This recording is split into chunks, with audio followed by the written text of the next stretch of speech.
ఇక్కడ నిలుచున్నాం. ప్రియులారా, ఈ లోకంలో మనుషులు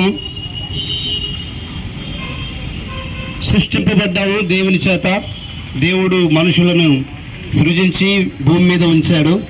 కానీ మనుషులు ఒకరోజు ఈ భూమిని విడవాలి. ప్రతి మనుషుడు కూడా ఒకరోజు చనిపోవాల్సిందే.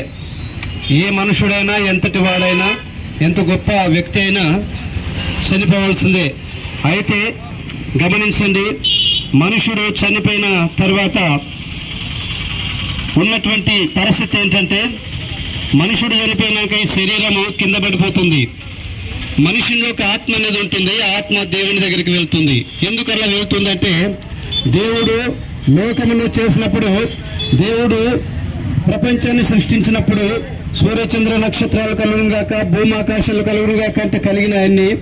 అయితే మనుషుడు కలుగును గాక, నరుడు కలుగును గాక అనలేదు. మనిషిని ప్రత్యేకంగా చేశాడు. ఎలా చేశాడంటే, నేల మట్టితో నరుని నిర్మించినాడని బైబిల్ చెప్తుంది. ఆదికాండము 2:7 ఈ రీతిగా రాయబడింది. అదేంటంటే, దేవుడని యెహోవా నరుని నేలను మట్టితో నరుని నిర్మించి వాని నాసికారంధ్రములలో జీవవాయువును ఊదా నరుడు జీవాత్ముడు ఆయనని రాయబడి ఉంది. కనుక ప్రియులారా, దేవుడు నరుణ్ణి మట్టితో చేశాడు.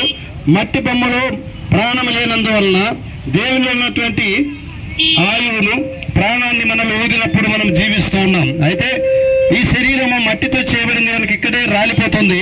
ఈ శరీరమును పూడ్చిపెడతాము. అయితే ఆత్మ దాన్ని దయచేసిన దేవుని దగ్గరికి వెళ్తుంది, అంటే పైనకి వెళ్తుంది. అక్కడ 2 స్థలాలు ఉన్నాయి. ఒకటి పరలోకము, మరొకటి పాతాళము.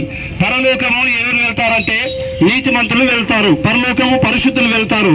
పరలోకానికి నీతిమత్వం కలిగిన వారు, పరిశుద్ధత కలిగిన వారు వెళ్తారు. అయితే ఈ నీతిమత్వం లేని వారు పరలోకానికి వెళ్ళరని అందరూ అన్ని గ్రంథాల నుండి చెబుతూ ఉంటారు. అయితే పరిశుద్ధులుగా ఎలా మార్చబడతారంటే, పరిశుద్ధులుగా మార్చబడడానికి మనం ఏమి చేసినా మార్చబడలేము. పరిశుద్ధులుగా మార్చడానికి దేవాది దేవుడు 2023 సంవత్సరం క్రితము ఈ లోకంలో మానవుడిగా దిగివచ్చి, ఆయన ఈ లోకంలో మనుషుడిగా పుట్టి మనందరి కొరకు మ్రాని మీద వ్రేలాడి తన ప్రాణమును బలియాగంగా దానం చేశాడు. ఆయన రక్తం కార్చాడు. ఆయన కార్చిన రక్తము ద్వారా పాపానికి విముక్తి కలుగుతుందని గ్రంథం సెలవిస్తా ఉంది. చూడండి, బైబిల్లో ఈ రీతిగా రాయబడింది, ఎడ్ల యొక్కయు మేకల యొక్క రక్తము పాపములను తీసివేట అసాధ్యమని రాయబడింది. అందుకే దేవాది దేవుడే మానవ రూపంలో దిగివచ్చి మనందరి కొరకు ప్రాణం పెట్టినాడు. ఆయన ప్రాణం పెట్టడం వల్ల, ఆయన సమాధి చేయబడి తిరిగి లేచడం వల్ల మనకు